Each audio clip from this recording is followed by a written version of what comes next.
پاس پیش کیا جائے گا. اگرچہ تم چوڑا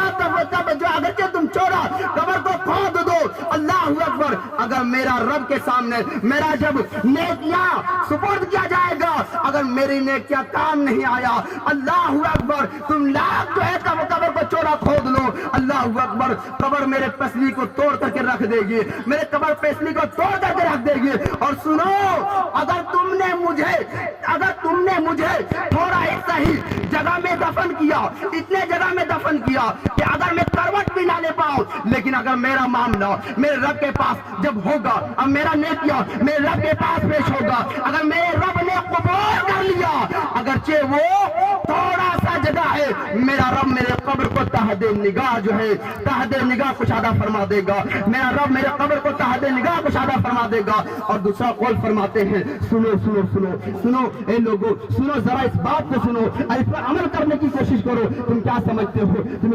ہو قیمتی لباس تمہارے اولاد دے دیں گے, قیمتی لباس تمہیں اولاد تمہاری پہنا دیں گے, تم جنتی ہو جاؤ گے, ہرگز ایسا نہیں ہے. اللہ اکبر, ہمارا جو جسم ہے نا مٹی کا بنا ہوا ہے, ہمارا جسم نا 3-4 دن ہوتے ہوئے اللہ اکبر قبر کے کیڑے کھائیں گے, سانپ بچھو ہمارے اوپر مسلط کر دیا جائے گا. اگر ہمارا عام معاملہ جو ہے اللہ کی بارگاہ میں درست نہ رہا نا, اگرچہ مجھے سونے کا قبر چڑھا دیا جائے, اگرچہ تابوت میں دفن کر دیا جائے, اگر معاملہ درست نہ رہا نا, اللہ اکبر, اللہ کے کیڑے جو ہے اس چیز پر مسلط ہو جائیں گے, ہمارے جسموں کو کھا ڈالیں گے. تو حضرت علی کہتے ہیں, سنو سنو, اگرچہ تم مجھے قیمتی لباس نہ پہناؤ, سستا لباس پہناؤ, اور جب میرا رب میرا معاملہ میرا نیکیاں اللہ کی بارگاہ میں سپرد کیا جائے, جب میری نیکیوں کو اللہ کی بارگاہ میں دیا جائے, اور اللہ کی بارگاہ میں میری نیکیاں قابل قبول نہ رہا, میری نیکیاں اللہ نے اگر قبول نہ کیا, تم کتنا قیمتی لباس پہنا دو, 4 دن ہوتے ہوتے وہ جو کفن جو ہے مجھ سے چھین لیا جائے گا, کفن پرانا ہو جائے گا, مجھ پر کیڑے مسلط کر دیے جائیں گے. لیکن سنو, اگر تم نے مجھے سستا لباس پہنایا, اور میری نیکیاں میرے رب کے پاس پیش کیا گیا, اور میرے رب نے میری نیکیوں کو قبول فرما لیا, تو سنو, یہ اگرچہ سستا لباس ہے, اگر میری نیکیاں میرے رب کے بارگاہ میں میرے رب کو پسند آ گیا, تو اللہ تبارک و تعالی مجھے جنت کا لباس پہنائے گا. سبحان اللہ, سبحان اللہ. تو کہنے کا مطلب یہ ہے کہ دنیا میں رہ کر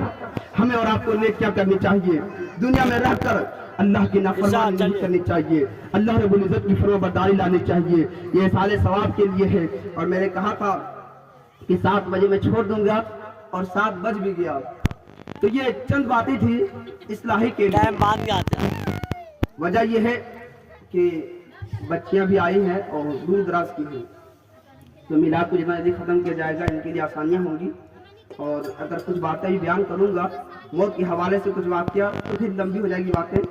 اور وہ مناسب نہیں سمجھتا ہوں میں, کیونکہ بچیاں ہیں, رات کے سمے میں اتنا دیر گھر سے باہر آنا مناسب نہیں ہے.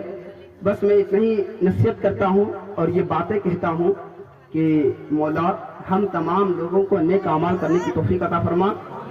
اور ہمیں جب دنیا سے چلے جائیں مولا, تو تجھے حبیب کا واسطہ ہے, ہمارے لیے قبر کو کشادہ عطا فرما, اور ہمارے لیے جنتی لباس عطا فرما. عزیز, بس یہ باتیں ہیں, گناہوں کو چھوڑو, اللہ کی بارگاہ میں آؤ. میرا رب فرماتا ہے کہ اگر تم اللہ کی بارگاہ میں اللہ کی رحمت کی طرف ایک بالش چل کر کے آؤ گے, تو اللہ تبارک و تعالیٰ کی رحمت ایک ہاتھ تمہاری طرف بڑھے گی.